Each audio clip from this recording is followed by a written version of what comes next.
Hello dear students, and welcome to today's lecture of psycholinguistics.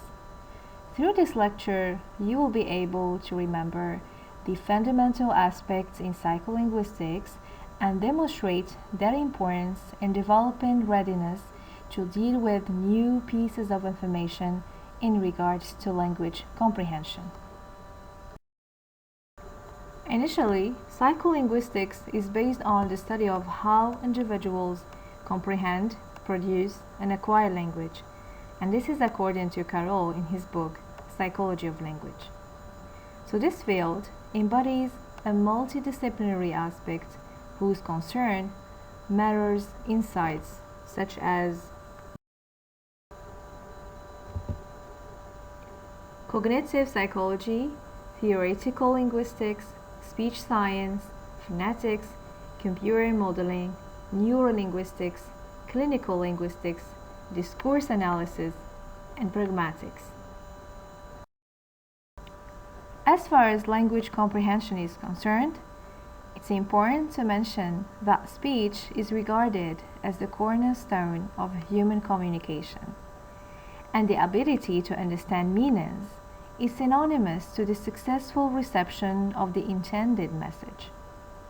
Steinberg et al., 2001, page 34, mentioned that in learning any of the world's languages, the child must first be able to comprehend the meaning of the language before they themselves can produce it. In order to achieve the objective of understanding a given sentence, there is a tendency to shed light on its surface structure and the elements included. As a matter of fact, it refers merely to the internal representation of sentence elements, and it can be referred to as surface structure, linguistic categories, tree structure, or even phrase marker. The use of the diagram shows technically the role of the different relevance and convenience combination at the level of the sentence, so as to attain well-designed syntactic and semantic connections. Additionally, Just and Carpenter, 1980, introduced the notion of immediacy principle. So this principle is based on the speaker's ability to identify any received words from the memory. There is merely an association between the representations of words from the memory in par with the contextualized framework of semantic relevance.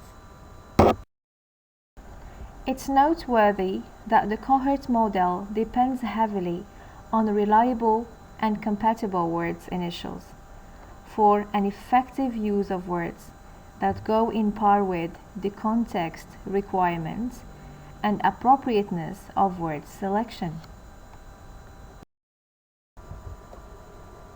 This model denotes that there exists an expected activation of words in the speaker's memory. However, the words are selected depending on their context use. Such activation proceeds initially from the phonetic categorization, starting from the initial phonemes, along with another step that either includes or excludes any irrelevant additional parts.